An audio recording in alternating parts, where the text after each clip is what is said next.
Tuning's very important. I think making sure the kit is exactly how you would do on stage, adding a few little elements as well. I've recorded many albums myself through major labels, and it's about getting the right ambience, the right sound room as well. It's all key, and also using the right software. Garry. Exactly.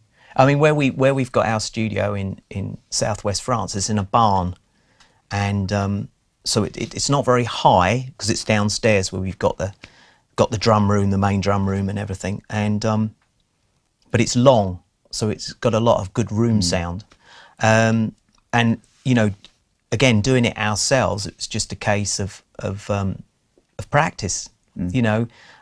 Being well rehearsed in the room as well. You've got to go in there knowing exactly what you're going to be doing. But in our situation, we've got a lot of time. I think the drummers are going to the studio because it's the first thing you're going to lay down in normal circumstances. You've got to get those drums down quite quick. But you know, if you've got your own place, you've got more time to play around with it. Yeah, so. and of course, like I mean, you know, you could easily record drums in here, of course, but most people's studios in their houses and everything, you just can't put drum kits in you know, I mean, you can, but you're going to upset people and so on. But it's practice. It's, you know, it's just old stories. Everybody knows what to do these days, but trying different things, you know, seeing if the mic placement's right. Like Dan said, tuning good heads, and understanding what you want, listening, you know. There's a textbook version to do it, and then there's practice makes perfect version. And I prefer, and I know Dan does, the practice makes perfect.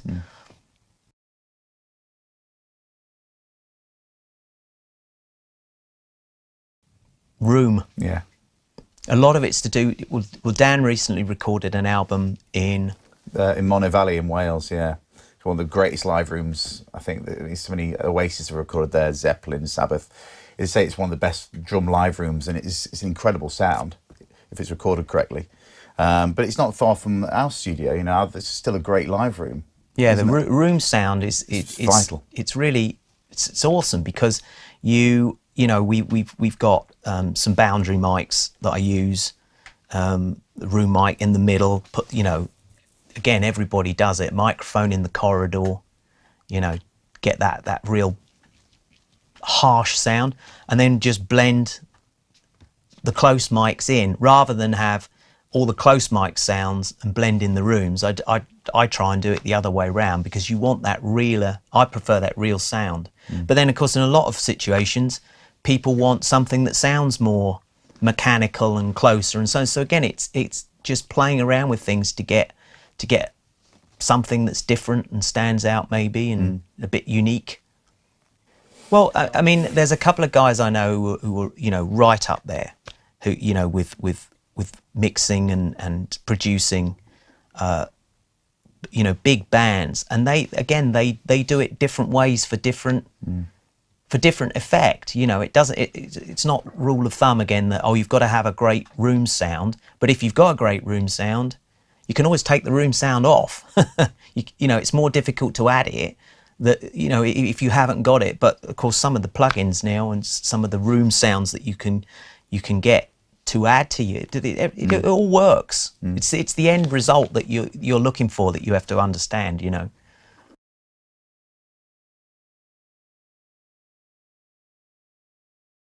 I like a lot of metal, so I like a lot of the black metal artists. It's like their drumming style is like a sport. You know, they're like speed merchants, and it's just fascinating to watch because I just don't know how they do it. It's like they come off stage like just half of the person they went on, and it's just like, it's incredible to watch. But obviously, you like your techie sort of drummers, like your Mike Portnoy's and stuff like that, Dream Theater. Some of these prog drummers are insane. So, what about you guys? Me, normally everybody, I mean, most drummers always hit on the obvious ones, you know, John Bonham and so on. But I like from old school Ginger Baker. You know, I mean, fantastic, right? More progressive, Rod Morgenstein from Dixie Dregs and Winger. Mel Gaynor, Simple Minds, the original Simple Minds long-term drummer. And one of my favourite drummers, there's two favourite studio and touring drummers, Mark Shulman, who plays for Pink, and Jeff Dugmore from England, who's, used to be in a band called the Europeans and has played on countless albums. But just because I like drummers who play for the song. Yeah. I like the progressive, over the top, machine gunning players. You know, I think it's fantastic, and I can do a bit of that.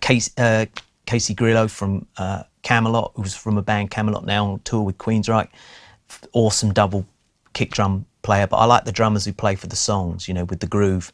Jonathan Moffat, you know, played for Michael Jackson and Madonna.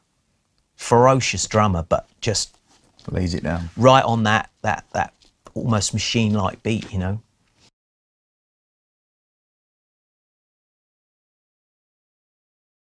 For me, it's a showman element to it as well. I think if you're a part of a band, I mean, if you're a session drummer and you're playing for an artist, I think it's a different kettle of fish, because that way you've got to sit back, you've got to be there, but not take the limelight away. Whereas if you're part of a band, which I've done many times, played numerous shows around Europe and the UK, it's a showman. It's part of, you don't want to be forgotten about. Drummers tend to stay in the back and sometimes don't have the lights on them. But I like, you know, put on a bit of a show as well with it.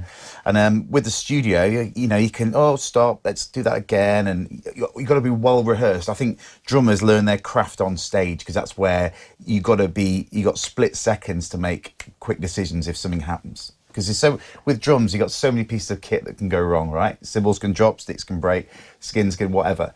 But I think that's where drummers can learn their craft on stage. And in the studio, it's more laid back. We'll do that again, and let's have a break here, and this, that, and the other. Well, that's where you start, isn't it? In a live band, you don't normally play drums or play any instrument and then go straight into the studio as a session player. But I think it was, if I remember right, Tina Turner a few years ago. She had a group of musicians that went live, but the musicians that recorded on her album were completely different. You know, because the studio guy might have been a little bit, or girl, or whoever it was, might have been a bit more disciplined and so on, you know. But same thing, I think that if you're playing live, you put on a little bit of a show. It's one of the reasons why a lot of newer bands in the last sort of 5-10 years I've not really liked, because we sort of coined the term shoegazers. And these are people that wander around on the stage playing, just looking down at their feet the whole time, you know. And you see them on a lot of English, there's an English TV show that still has music on it. And you see some of these bands and you're just like, I'm just like watching four people stand there, and I might as well just put the CD on, you know. We like something that's a little bit more entertaining. You know, I think if you're going to go and see something, you want to be entertained as well. I mean, obviously, you don't have to have somebody leaping about like, you know, like crazy, but something that has a little energy to it.